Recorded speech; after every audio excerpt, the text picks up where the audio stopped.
నమస్తే, నేను Kavitha. Welcome to I dream news. Telangana Congress పార్టీలో ఏం జరుగుతోంది? ఒకవైపు చేరికలు ఉన్నప్పటికీ కూడా బీసీ నేతల్లో అసంతృప్తులు ఎందుకున్నాయి? పొన్నాల లక్ష్మయ్య కేవలం ట్రైలర్ మాత్రమేనా? అసలు సినిమా ముందుందా? ప్రస్తుతం మనతో పాటుగా ఉన్నారు పొలిటికల్ అనలిస్ట్ వేణుగోపాల్ గారు. వేణు గారు, నమస్కారం అండి. నమస్తే. సో మనం గత కొంతకాలంగా కాంగ్రెస్ పార్టీకి సంబంధించి బోల్డ్ అన్ని న్యూస్ గురించి వింటున్నాం, చూస్తున్నాం. చాలా మంది లీడర్లు జాయిన్ అవుతున్నప్పటికీ అసంతృప్తి అనేది అంతే తీవ్రమైనటువంటి స్థాయిలో పెరుగుతోంది అనే పొన్నాల లక్ష్మయ్య గారి కాంగ్రెస్ పార్టీ నుంచి వీడడం, బిఆర్ఎస్ పార్టీలో చేరడానికి ఒక సంకేతాలు కావచ్చు, ఇన్విటేషన్ రావడం ఎట్లా చూడొచ్చు అంటారు? ఒకటి, పొన్నాల లక్ష్మయ్య లాంటి వాళ్ళు కాంగ్రెస్ పార్టీని వీడడం అంటే మరి ఆయనకు రాజకీయంగా ఎంత పరిణతి ఉన్నది అనే దాని మీద మనం అర్థం చేసుకోవాలి. ఇప్పుడు ఆయన 45 ఏళ్ళు నేను కాంగ్రెస్ పార్టీలో పనిచేశాను, నాకు ఎన్నో రకమైన పదవులు చేశాను, పార్టీకి సేవలు అందించాను అని చెప్పి ఆయనే చెప్తున్నాడు. ఓకే, ఆయన వయస్సు ఎంత ఏంది అనే దాని మీద మనం చూస్తే ఎవరైనా వయస్సు కాలం పెరుగుతున్న కొద్దీ వయస్సు పెరుగుతుంటారు. కానీ ఇవాళ ఆయన 80 ఏళ్ళు ఆయనకు ఉన్నాయి. ఇప్పుడు టికెట్ కావాలి అని చెప్పి అడుగుతున్నాడు కాంగ్రెస్ పార్టీలో. అది ఆయన రైట్. మరి కాంగ్రెస్ పార్టీ టికెట్ ఇవ్వదని చెప్పి ఆయన ఆల్రెడీ పార్టీ మారడానికి సిద్ధమైండు, పార్టీకి రిజైన్ చేశాడు. సో కానీ పార్టీకి రిజైన్ చేసి మరి ఇప్పుడు ఏం చేయాలనుకుంటున్నా, మళ్ళీ రాజకీయం చేయాలనుకుంటున్నా, మళ్ళీ పోటీ చేయాలనుకుంటున్నా ఏంటి అనేది తెలియదు. కానీ ఏదైనా నాకు పార్టీలో అవమానం జరిగింది, అది జరిగింది, ఇది జరిగింది, పార్టీలో టికెట్లు అమ్ముకుంటున్నారు, అవి ఇవన్నీ ఏదో ఆరోపణలు మనం చూసినాం, ఆ లేఖలో చూసినాం. ఏది జరిగినా మీరు ఒక సీనియర్ పొలిటీషియన్ గా రాష్ట్ర నేతలతో సంబంధం లేదు. డైరెక్ట్ గా మీరు హైకమాండ్ కలవచ్చు, సోనియా గాంధీ కలవచ్చు, ఖార్గే గారిని కలవచ్చు, ప్రియాంక గారిని, వీళ్ళందరూ కలిసే రైట్. మీకు ఒక అందరు పరిచయాలు ఉన్నాయి. వీరందరూ కలవకుండా ఇవాళ మీరు అంటే వాళ్ళు మరి వాళ్ళ అపాయింట్మెంట్ ఇచ్చిరో ఇవ్వలేదో మనకు తెలియదు, అడిగినా ఇవ్వకపోవచ్చు. అందుకోసం ఆయన అవమానపడ్డట్టు ఏదో రాజీనామా చేసి వెళ్ళిపోతున్నారు. అది కూడా బీఆర్ఎస్ లోకి పోవడానికి సిద్ధమైంది. ఆల్రెడీ ఆల్మోస్ట్ అర్థమైపోయింది బీఆర్ఎస్ లోకి పోతున్నట్టు. మరి బీఆర్ఎస్ లోకి పోతే మనకు మీకు ఏం న్యాయం జరుగుతుంది? మరి బీసీ ట్యాగ్ అని నాకు బీసీలకు అన్యాయం జరుగుతున్న ఒక మాట కూడా ఆయన రాశాడు. మరి బీసీలకు బీఆర్ఎస్ లో న్యాయం జరుగుతుందా అనేది చూడాలి. బీసీలకు న్యాయం అంటే మరి అన్న కూడా టికెట్ ఇస్తేనే న్యాయం జరిగినట్టు ఆయన. ఇది ఎన్నికల టైంలో టికెట్ రానంత మాత్రాన దాని ఏదో కులాన్ని వాడుకోవడం కూడా కరెక్ట్ కాదు. మీరు ముందే బీసీలకు న్యాయం జరగాలన్నప్పుడు బీసీలకు ఏ విధంగా టికెట్ కావాలో దాని ఒక ప్లాన్ ఆఫ్ యాక్షన్ తయారు చేసి ఒక ప్రిపరేటరీ మీటింగ్ పెట్టి ఆ కార్యక్రమాలు చేసేది ఉంటాయి. ఇవాళ మీరు బీఆర్ఎస్ లకు పోతున్నారు. మరి బీఆర్ఎస్ లో ఎంతమంది బీసీలకు న్యాయం జరిగింది? ఎన్ని సీట్లు ఇచ్చారు ఇప్పటివరకు? వాళ్ళు ప్రకటించిన దాంట్లో 105 సీట్లు ప్రకటించారు కదా. వాళ్ళు ఇచ్చింది 23 సీట్లే కదా. వాళ్ళు ఇచ్చింది 23 సీట్లు. పోనీ ప్రభుత్వం క్యాబినెట్, ప్రభుత్వం మంత్రులు ఉన్నారు. క్యాబినెట్ లో ఎంతమంది మంత్రులు ఉన్నారు? 3 కదా మంత్రులు ఉన్నది. మరి ఎంతమంది ఉండాలి? బీసీలు కనీసం ఎంతమంది ఉండాలి? 50% ఉండాలి కదా, 10 మంది ఉండాలి కదా బీసీలు మంత్రులు. మరి ఎందుకు లేరు అందులో? వేణు గారు, ఇక్కడ ప్రధానంగా ఉదయపూర్ డిక్లరేషన్ అది పెట్టుకున్నారు, రాయ్పూర్ లో డిక్లరేషన్లు చేసుకున్నారు. ఇవన్నిటిని ఫాలో అవ్వాల్సినటువంటి కాంగ్రెస్ పార్టీ డిక్లరేషన్లను పెట్టుకుందే కాంగ్రెస్ పార్టీ. అది ఎందుకు ఫాలో అవ్వట్లేదు? ఇప్పుడు అందులో భాగంగానే మీరు కాంగ్రెస్ అంటే ఒక కుటుంబానికి ఒకే టికెట్ అనుకున్నప్పుడు దాన్ని ఫాలో అయ్యే పరిస్థితి లేదు. అక్కడ 10 మంది దాకా అడుగుతున్నారు. ఈ పొన్నాల లక్ష్మితో పాటుగా అదర్ బీసీ లీడర్స్ కూడా ఎప్పటి నుంచో దాన్ని ఫాలో అవ్వాలి, అమలు చేయాలి అంటున్నప్పుడు దాన్ని అసలు అమలు చేయలేదు. 10 రోజుల పాటు ఢిల్లీలో వెళ్ళి కూర్చున్నారు, అపాయింట్మెంట్ ఇవ్వలేదు, హర్ట్ అయ్యారు ఆయన. ఇప్పుడు ఒకటి, వాళ్ళ పార్టీ వాళ్ళు ఉదయపూర్ డిక్లరేషన్ వాళ్ళే దాన్ని ఒక నిర్ణయించుకున్నారు, వాళ్ళ విధి విధానాలు నిర్ణయించుకున్నారు. ఆ విధి విధానాల ప్రకారమే పార్టీ హైకమాండ్ సీట్లు ప్రకటించాలి. వాళ్ళు కూడా చెప్తున్నారు కదా, పార్టీలో 34 సీట్లు ఖచ్చితంగా పార్లమెంట్ కు 2 ఇవ్వాల్సిందే అని చెప్పి వాళ్ళే మీటింగ్ పెట్టుకున్నారు. ఇవ్వాలి 34, కనీసం 34 సీట్లు ఇవ్వాలని చెప్పి డిమాండ్ పెట్టుకున్నారు. సో మరి ఆ డిమాండ్ పెట్టుకున్నారు, అది ప్రక్రియ కొనసాగుతున్నది. ఇంకా పూర్తి కాలేదు. వాళ్ళు ఇంకా సీట్లు అనౌన్స్ చేయలేదు. నువ్వు అనౌన్స్ చేయకుండా మీరు ఎట్లా ప్రెడిక్ట్ చేస్తారు?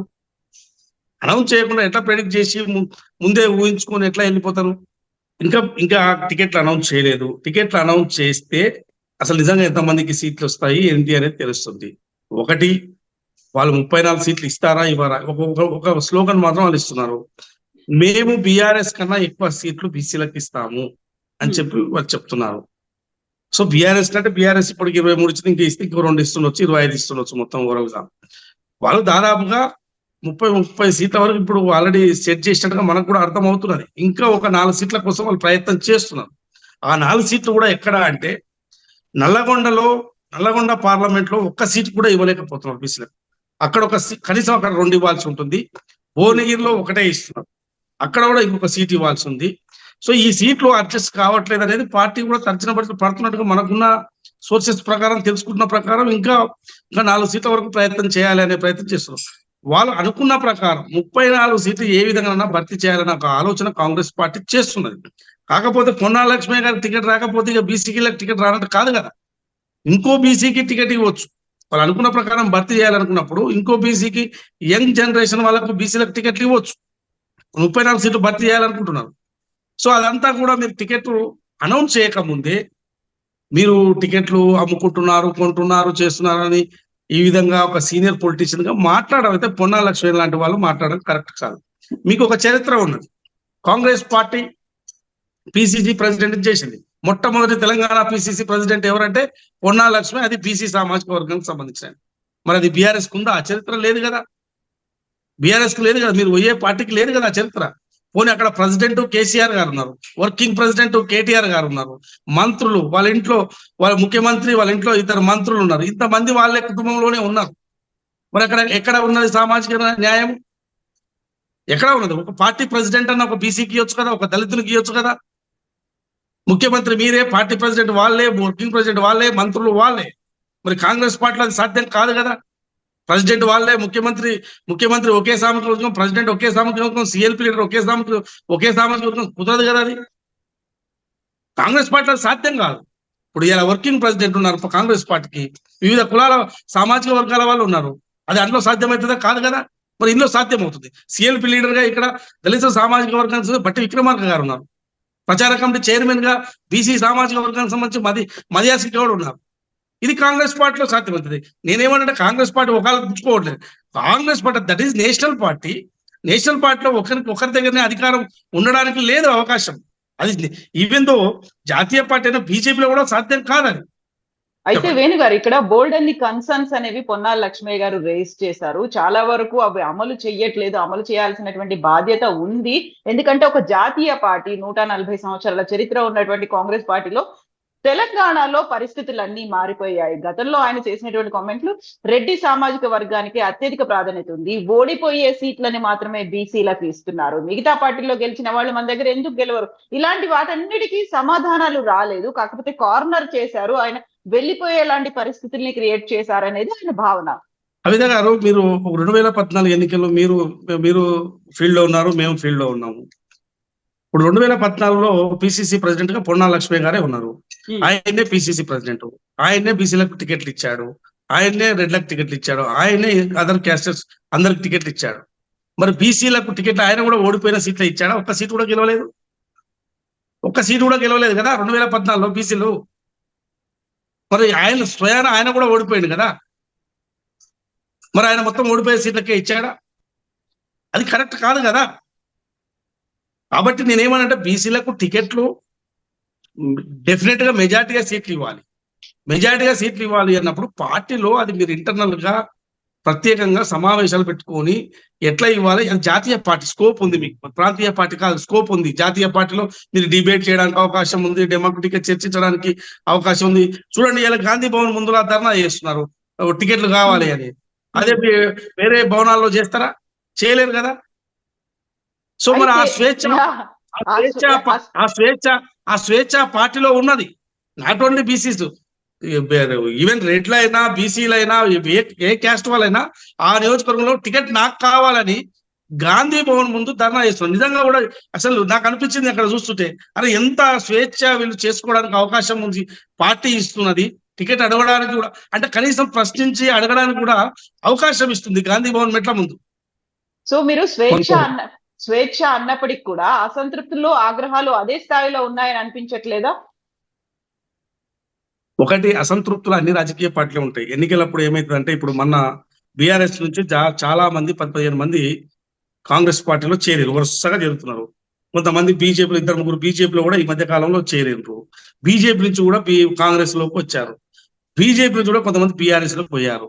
ఇవన్నీ మనం ఎట్లా చూడాలి? ఎన్నికల సమయంలో ఇవన్నీ కూడా ఖచ్చితంగా టికెట్ రానప్పుడు అసంతృప్తి వ్యక్తం చేసినప్పుడు ఎక్కడైనా ఆ పార్టీలో ఒకవేళ అవకాశం ఉంటే ఆ పార్టీ అల్టిమేట్ గా ప్రతి ఒక్క నాయకుడు ఏం చేస్తారంటే టికెట్ కావాలి, ఎమ్మెల్యే కావాలి. ఇది వాళ్ళ అల్టిమేట్ గోల్. ఆ గోల్ కోసం ఎన్ని పార్టీలు అయినా మారుతారు, ఏ పార్టీ అయినా మారుతారు. సో ఇప్పుడు పొన్నాల లక్ష్మి లాంటి వాళ్ళు నిజంగా 80 ఏండ్లండి.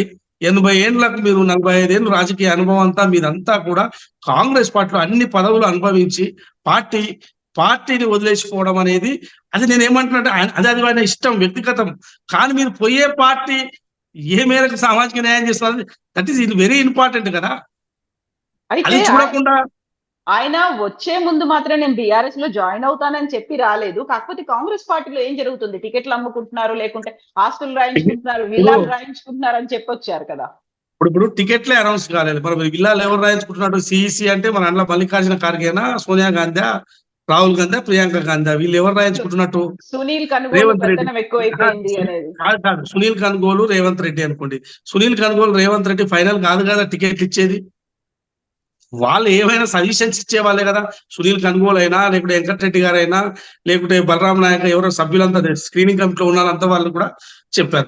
మరి 80 మంది ఆల్రెడీ కళ్ళకు కనపడుతున్నారు. మరి వీళ్ళంతా ఏ విల్లాలు రాసిచ్చారు, ఏ భూములు తాకట్టు పెట్టి హైకమాండ్ రాసిచ్చినట్టు 80 మంది ఆల్రెడీ డిక్లేర్డ్ కనపడుతుంది. అక్కడ ఉన్న ఒక 10-15 సీట్ల మీద ఈ పంచాయతీ, ఈ 15 సీట్ల కోసం కాంగ్రెస్ పార్టీ విల్లాలు రాయించుకొని డబ్బులు తీసుకొని, ఇదంతా కూడా నేను ఏమంటున్నట్టే ఈ ఆరోపణలు చేసేందుకు కూడా అర్థం ఉండాలి. మరోవైపు బెంగళూరు నుంచి డబ్బులు వస్తాయని చెప్పి మరి ఇంతగానం రాసుకుంటే బెంగళూరు నుంచి డబ్బులు ఎందుకు? ఇన్ని పైసలు వస్తున్నప్పుడు వేల కొద్ది బెంగళూరు నుంచి వస్తాయని మళ్ళీ అంటున్నారు. వేణుగారు విల్లాలు రాయించుకుంది టికెట్లు ఇవ్వడానికి, బెంగళూరు నుంచి డబ్బులు వస్తుంది ఓటర్లకు ఇవ్వడానికి కాదా? ఇప్పుడు ఇది ఎందుకంటే ఏదైనా ఇప్పుడు ఆ టికెట్ వచ్చేదే గ్యారెంటీ లేదు. ఊగినే నేనేమన్నట్టే అది వాళ్ళ పార్టీ ఇష్టం, వాళ్ళు ఏం చేస్తున్నారు, ఎట్లా చేస్తున్నారు అనేది ఆరోపణలు చేసే వాళ్ళ ఇష్టం. కానీ మనము కన్స్ట్రక్ట్ గా ఒక పార్టీపై ఆరోపణలు చేసేటప్పుడు, పొన్నాల లక్ష్మి లాంటి వాళ్ళు ఆరోపణలు చేసేటప్పుడు, ఒక పిసిసి అధ్యక్షుడిగా ఉన్నావు, మీరు కూడా 118 స్థానాలకు బీఫామ్లు ఇచ్చారు. బీఫామ్లు ఇచ్చినప్పుడు మీ పైన కూడా గతంలో ఆరోపణలు వచ్చినాయి. ఇట్లా మీరు కూడా ఆ రోజు డబ్బులు తీసుకొని బీఫామ్లు ఇచ్చారా? ఇవన్నీ కాదు కదా. అయితే ఇప్పుడు పొన్నాల లక్ష్మయ్య గారు వెళ్ళిపోయారని తెలిసిన తర్వాత రేవంత్ రెడ్డి చేసినటువంటి వ్యాఖ్యల్ని ఎలా చూడొచ్చు? మీరే అన్నారు 80 ఏళ్ల ఉన్నటువంటి పర్సన్, ఒక సీనియర్ పొలిటీషియన్ చచ్చిపోయే ఏజ్ ముందు పోతున్నాడు, పిచ్చెక్కింది అంటే ఒక రకమైనటువంటి కన్సర్న్ అయినా ఉంటుంది. ఈ మాటల్లో మీరు చెప్పారు 40 ఏళ్ల పాటు తెలంగాణలో జనరల్ గా కవిత గారు, మన తెలంగాణలో ఏమంటారంటే జనరల్ గా మనం మాట్లాడే భాష పరిధి విధానం ఎట్లుంటదంటే, ఇప్పుడు మనము ఏదైనా ఒక నిర్ణయాలు తీసుకునేటప్పుడు కొన్ని అనవసరమైన నిర్ణయాలు తీసుకునే ముందు ఏమంటారంటే జనరల్ గా మన పెద్దలు కానీ, అరే సత్యం ముందు ఇవన్నీ ఎందుకు తప్పుడు నిర్ణయాలు తీసుకుని మనకు చెడ్డ పేరు వస్తుంది అనేది జనరల్ గా అంటారు. అదేదో దాన్ని నెగిటివ్ కోణంలోనో ఇంకో కోణంలో చూడాల అవసరం లేదు. ఇప్పుడు ఎందుకంటే ఆయన ఏజ్ మీద పడ్డది. మీరు ఈ టైంలో సత్యం ముందు ఎందుకు పార్టీ మారుతున్నట్టు ఇదే మీరు చేసేది అనేది అది ఒక ఆయన చెడ్డ పేరే. అది నేను అనేది చావు అనేది ఎవరికి ఎప్పుడు వస్తుందని చెప్పలేము. కానీ మన ఏజ్ని బట్టి కూడా వయసు వస్తా ఉంటే ఇంకా మనం దగ్గర పడుతున్నాం చావు అనేది ఒకటి ఉంటది కదా. జనరల్ గా ఇది మన తెలంగాణ కాదు, ప్రపంచం అంతా ఉండేదేనా. ఇది కొత్త విషయం ఏమున్నది? దానికి పెద్దగా దాని ఏదో నేను విన్నాను, ఎవరు కేటీఆర్ గారు మాట్లాడుతుంటే ఇట్లా మాట్లాడతారా, ఇట్లా తూలనాడతారా అని మాట్లాడుతున్నారు. మరి మీరు అట్లంటే ఇవాళ ఈటల రాజేందర్ గారిని మీరు క్యాబినెట్ నుంచి తొలగించి మెడబట్టి గెంటేశారు. మరి దీన్ని ఎట్లా చూడాలి? ఆయన వయసు కూడా ఇంకేం రాలేదు, ఇంకా ఒక 20 ఏళ్ళు రాజకీయం చేయదలుచుకుంటాడు, ఉంది, ఆ శక్తి ఉంది. మరి ఆయన ఎట్లా మరి తూలనాడిరా, మరి మెడలు బట్టి గెట్టేసినట్టే చేసింది కదా మొత్తము. మరి దీన్ని ఎట్లా చూడాలి? ఒక బీసీ బిడ్డ, ముదిరాజు బిడ్డనే కదా. మరి మీరు ఎట్లా దీన్ని ఎట్లా చూడాలి? మీకు గౌరవం లేదా? పార్టీకి ఉద్యమంలో కీలకంగా పాల్గొన్న వ్యక్తి, పార్టీకి ఎన్నో సేవలు అందించిండు. మీరు రాజకీయాల్లోకి రాకముందే అసెంబ్లీలో తన గళాన్ని వినిపించిండు తెలంగాణ కోసం. మరి అటువంటి వ్యక్తిని ఇలా మీ అవసరాన్ని పార్టీ గెలవడానికి ఉపయోగపడిన వ్యక్తిని మీరు కేబినెట్ నుంచి తొలగించి బయటికి గెంటేస్తే మరి అది ఎంత అవమానం, ఎంత మనసు బాధపడి ఉంటది ఈటల రాజేందర్ గారిది. ఈయనది పైపోయిందంట, ఆయన మనసు బాధపడ్డదంట. కేటీఆర్ గారు చెప్తారు ఏమైనా ఉండాలి, అర్థం ఉండాలి మాట్లాడేటందుకు. నేను ఏమంటున్నా అంటే కేటీఆర్ గారు మాట్లాడేది చాలా ఉన్నాయి, తీస్తే ఇంకా చాలా ఉన్నాయి. అయితే పొన్నాల లక్ష్మయ్య గారు ఫస్ట్ వీకెండ్ అక్కడ ట్రైలర్ అనేది కనిపించింది. అసలు ముందుంది సినిమా, బోల్డ్ అంత మంది ఉన్నారు బయటికి రావడానికి, ఇలా హ్యూమిలియేషన్ తో ఉన్నవారు, అందులో పర్టికులర్ గా బీసీ లీడర్లు బయటికి రావడానికి రెడీగా ఉన్నారు అనేది. ఇప్పుడు నేనేమన్నా అంటే ఇది ట్రైలరా ఇంకేమన్నా ఏదైనా వాళ్ళకి ఇది మూవీ బ్లాక్ బస్టర్ కానీ అలా ఎవరికి వచ్చేది రాజకీయాల. ఇప్పుడు మీరు పొన్నాల లక్ష్మణ్ తీసుకున్నారు. ఇప్పుడు ఏమైంది కాంగ్రెస్ పార్టీ ఏమన్నా ఇప్పుడు మొత్తం ఆగం అయిపోయిందా? అయినా ఇంకా టికెట్ల కోసం గొడవ నడుస్తూనే ఉంది కదా. టికెట్ల కోసం గొడవ నడుస్తూనే ఉంది కదా. అది కాదు కదా. ఇప్పుడు ఇప్పుడు కాంగ్రెస్ పార్టీ నుంచి ఇంకెంతమంది పోతారు, బీఆర్ఎస్ నుంచి ఇంకేమైతుందో తెలుసు. ఈ బీఆర్ఎస్ నుంచి మీరున్న మంత్రులే బీఆర్ఎస్ లకు లాస్ట్ కు నామినేషన్ ఇష్టాలకు 2 మంత్రులు కూడా పోయే అవకాశం ఉంది బీఆర్ఎస్ నుంచి. మరి అదెట్లా చూడాలి? అది కూడా అవకాశం ఉన్నది. ఆ చర్చలు కూడా జరిగే అవకాశం ఉన్నది. మీరు పోతారనే మంత్రి పదవులు పోయే వాళ్ళకందరికీ మంత్రి పదవులు కూడా ప్రమాణ స్వీకారం చేపిస్తుంది. మంత్రి కూడా ఇస్త్రీ, కార్పొరేషన్ ఇస్తున్నారు. పోకుండా మీరు కాపాడుకునే ప్రయత్నం మీ పార్టీ మీరు చేస్తున్నారు. అది ఓకే, సహజం, రాజకీయంగా చేసుకోవాలి, తప్పులేదు. ఉంటారని గ్యారెంటీ ఏంది? బీఆర్ఎస్ లో చాలా మంది ఇంకా ఉంటారని గ్యారెంటీ ఏమున్నది? సో ఇప్పుడు ఇది కేవలం ఆయనలో ఉన్నటువంటి ఒక అసంతృప్తి, ఆయన తనంతట తన వ్యక్తిగత ప్రయోజనాల కోసమే పోయారు అనుకోవచ్చా? జనరల్ గా ఎందుకంటే నేను ఏమంటే మనము జర్నలిస్టులుగా ఉన్నది మాట్లాడాలి. ఎందుకంటే ఊరికే మనం వాళ్ళు ఏమనుకుంటారు వీళ్ళు ఏమనుకుంటారు మనకు అవసరం లేదు. జనరల్ గా ఇప్పుడు కొంతమంది మైనపల్లి హనుమంతరావు గారు వచ్చారు. నేను మొదట మైనపల్లి హనుమంతరావు గారి విషయాన్ని తప్పు పట్టాను. అక్కడ ఆల్రెడీ టికెట్ ప్రకటించారు. ఎవరు? బీఆర్ఎస్ వాళ్ళు ప్రకటించారు. ప్రకటించిన తర్వాత కూడా నా కొడుకు టికెట్ కావాలని, నా కొడుకు నాకు టికెట్ కావాలని. అది పబ్లిక్ ఇష్యూ కాదని, అది ప్రజా సమస్యన. తండ్రి కొడుకు టికెట్ కావాలన్నారు. లేదన్నారు. తప్పేముంది అందులో? ఇద్దరికి ఇవ్వడం సాధ్యం కాదన్నారు. తప్పేం లేదు. ఆయన ఇప్పుడు నాకు ఇద్దరు కావాలని కూడా కాంగ్రెస్ పార్టీలో అవకాశం ఉంది. కాంగ్రెస్ పార్టీ వాళ్ళు ఏముంది, అక్కడ ఉన్న పరిస్థితి ఇది మల్కాజ్గిరి మెదక్ గెలిచే పరిస్థితి లేదు. అవి 2 గెలిచే పరిస్థితులు లేవు. అవి సి కేటగిరీలో ఉన్నాయంట. అవి సి కేటగిరీ అంటే అసలు గెలవని. A category, B category, C category. అసలు గెలవని సీట్లలో అవి ఏ కేటగిరీకి వస్తాయని నమ్మకం వాళ్ళు తీసుకున్నారు. బీఆర్ఎస్ పార్టీలో అవకాశం లేదు, బట్ కాంగ్రెస్ పార్టీలో 2 టికెట్లు ఇచ్చే అవకాశం ఉందని ఆయన ఎలా భావించారు? ఉదయపూర్ డిక్లరేషన్ అనేది ఉన్న తర్వాత ఒక పార్టీకి కుటుంబానికి ఒకటే టికెట్. ఉదయపూర్ డిక్లరేషన్ ఉన్నప్పటికీ మాకు గెలిపే ప్రామాణికం అని కాంగ్రెస్ వాళ్ళు అంటున్నారు. దానికి ఎవరేం చేస్తారు? సర్వేల ఆధారంగా చెప్తున్నారు. మేము కర్ణాటకలో ఇదే తరాల టికెట్ ఇచ్చాము, ఈ తరహా కాదని ఒక 14 సీట్లు ఇస్తే 14 ఓడిపోయినాయి అని చెప్తున్నారు. చూద్దాం, ఇట్లా కొన్ని ప్రాక్టికల్ గా ఇట్లా చేసి చూద్దామని చెప్పి 14 సీట్లు 14 పోయినాయట. ఈడ ఆ మిస్టేక్ చేయకూడదు. తెలంగాణలో ఎట్టి పరిస్థితుల్లో ఆ మిస్టేక్ చేయొద్దు. ఎంత పెద్దవాళ్ళైనా సహించేది లేదని చెప్పి వాళ్ళు ఇప్పుడున్న చెప్తున్న ప్రకారం మనకు అర్థం అవుతున్నది. కాబట్టి ఇలా మైనపల్లి హనుమంతరావు తీసుకున్నారు. మెదక్, మల్కాజ్గిరి గెలుపు సీట్లో ఉన్నామని చెప్పి వాళ్ళే చెప్తున్నారు. సో ఇప్పుడు పొన్నాల లక్ష్మయ్య గారికి ఏ గ్యారంటీ ఇస్తున్నారు, లేకుంటే ఏం ఆఫర్ చేస్తున్నారు అనుకుంటున్నారు మీరు? నాకు తెలిసి పొన్నాల లక్ష్మయ్య గారికి జనగాం టికెట్ ఇవ్వాలి. ఎందుకంటే మరి ఈ కాంగ్రెస్ పార్టీలో ఒక బీసీ బిడ్డకు అవమానం జరిగినప్పుడు బీఆర్ఎస్ లో న్యాయం జరగాలి.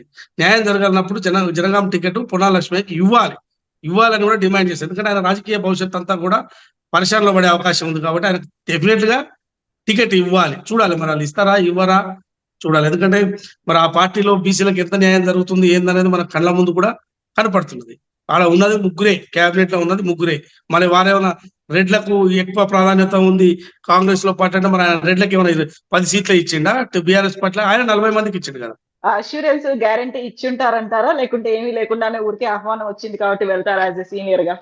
నాకు తెలిసి ఆయన మరి టికెట్ ఒకవేళ రాకపోతే మరి ఆ పార్టీలో కూడా అవమానం పోయి ఏం లాభం? ఇప్పుడు మీరు ఈయన టికెట్ రాలేదని పోతున్నప్పుడు ఆ టికెట్ తెచ్చుకుంటే అది సత్తా. టికెట్ తెచ్చుకోలేదు అనుకో ఏం లాభం మీరు?